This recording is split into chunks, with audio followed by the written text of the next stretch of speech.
Hey guys, so Acts Day 28, we're going to run all through what the R.P.E scale is and how to use it. Hopefully you're already familiar with the R.P.E scale. It stands for Rate of Perceived Exertion. If you're not, don't worry, we'll talk about it again, what it is. I've posted about this and talked about this many times before. And then if you are familiar with it, then we'll talk about how to get more ninja about using it, because it's a number that becomes more useful to you the better you are at using it, and it's one of the most important numbers on your fitness journey.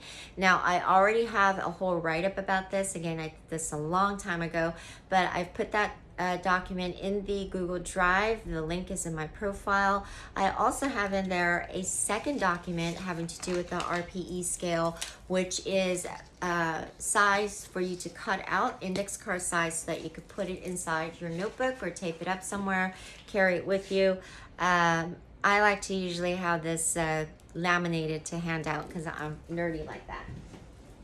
Okay, so first let's just talk about what the R.P.E scale is one more time.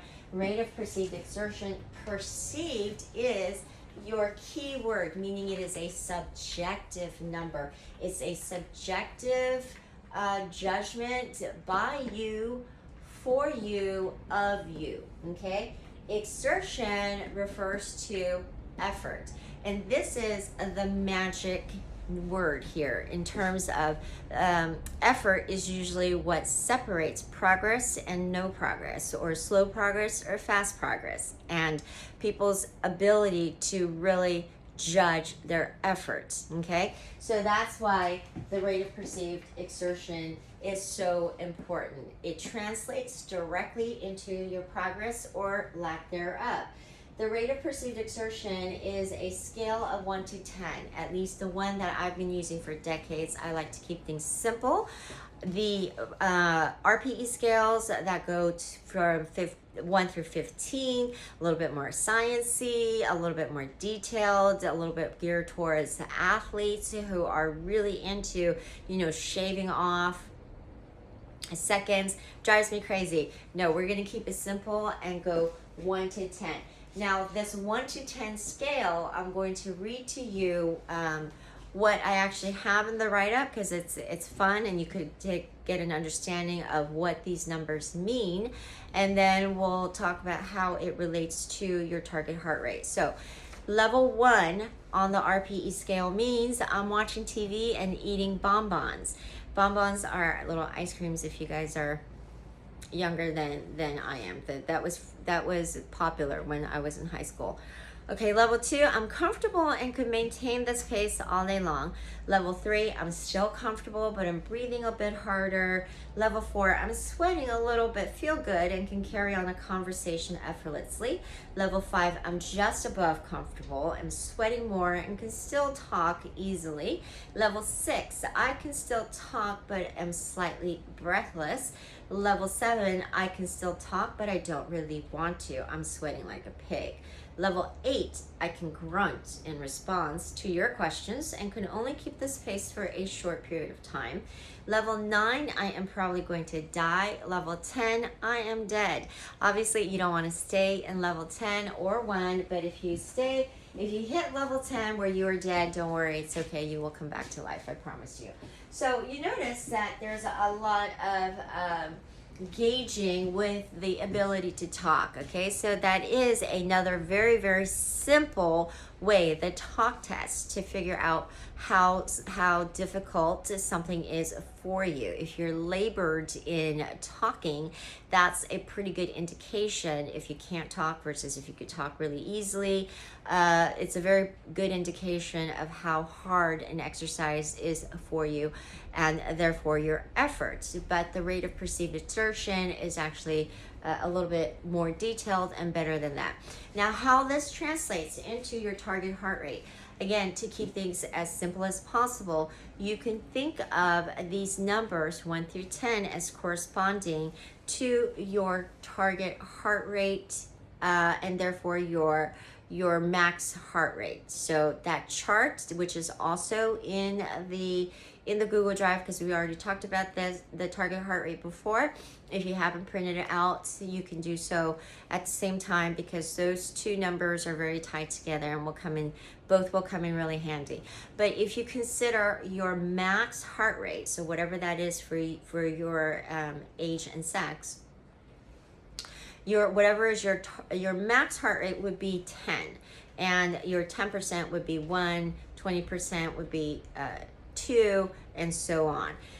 Because over time, if the better you get about being able to use the R.P.E, the more you'll see that there is a natural correspondence of those numbers. A level 2 meaning 20% of your max heart rate, and so on. The level 3 to 6 that you could think of as being your warm up and cool down. Level 5 to 7 being your light to moderate level, so that you could go longer in the workout. And then level 7 to 10 will be your high intensity, or when you get to 9 plus, then you get into what's called the VO2 max zone. So the target heart rate sheet had the zones broken out for what heart rate you should be working at for a minimum of 20 minutes for those benefits, meaning fat loss, high intensity, VO2 max, etc. So that's why those two numbers are very related. So what we're going to, or how we start using this, first of all, when you start working out, you're going to be aware and try to judge for yourself against a scale. Where am I? You're also going to then try to pinpoint that to where you want to be. So you have a goal for your workout, right? So if you're trying to do a steady state cardio and you want to you want to hit 6 or 7, you want to just keep checking in with yourself to see, am I at a 6 or a 7? Or if you're doing high intensity, keep checking, am I at a 7 or 10?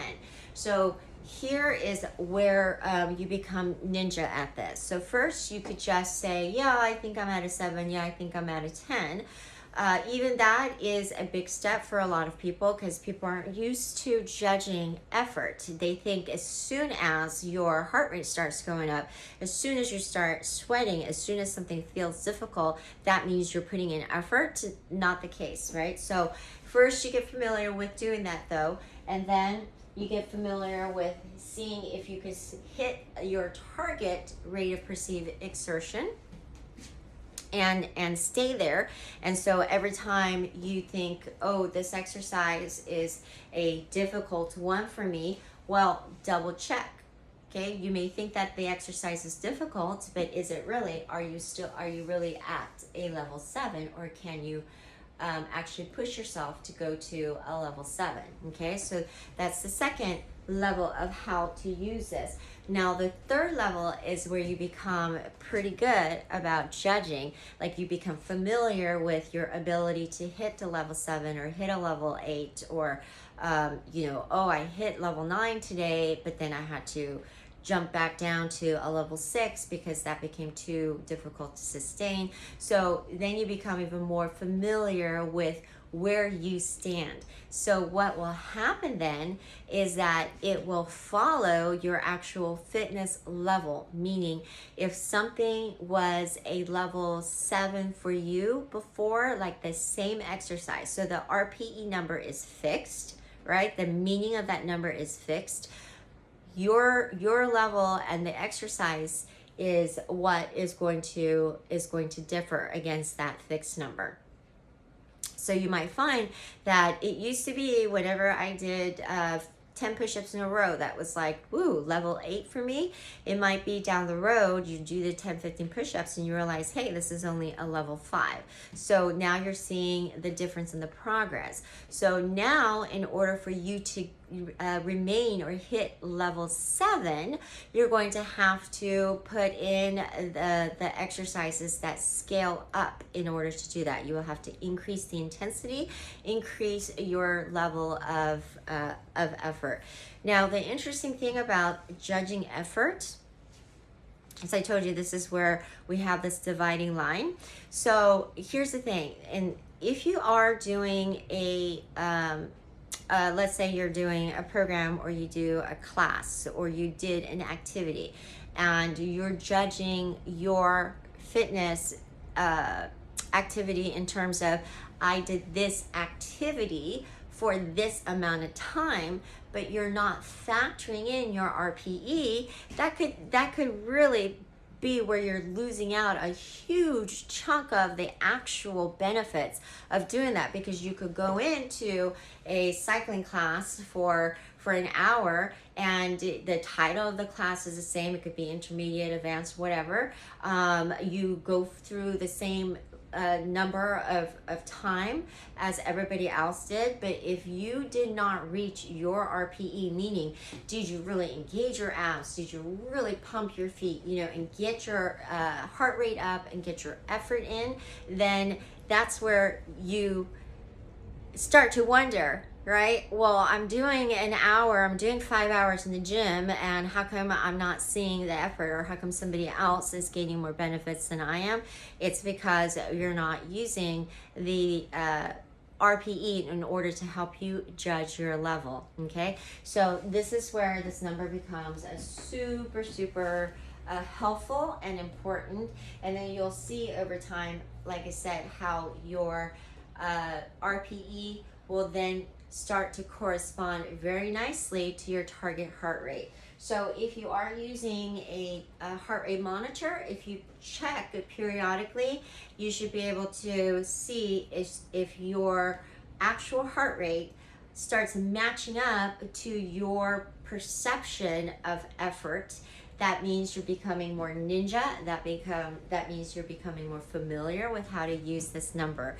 So, as you begin a workout and you have the intention of the workout, now you know what your target RPE should be, and then you'll be able to just keep modulating the actual versus the effort. So again, it's perceived, it's subjective, it's for you.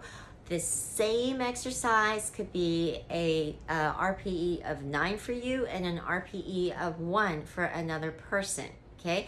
Also, your own RPE, even if you become familiar enough to know that, okay, I could do level 7 fairly easily, or stay in level 7 fairly easily, that same exercise or the same workout day to day could end up being a higher level RPE for you, because we have days where we're just weaker or more tired or whatever else is going on, okay? So lots of ways to think about RPE. Point is, start using it, start getting familiar with it, and it will be the magic divide for your progress.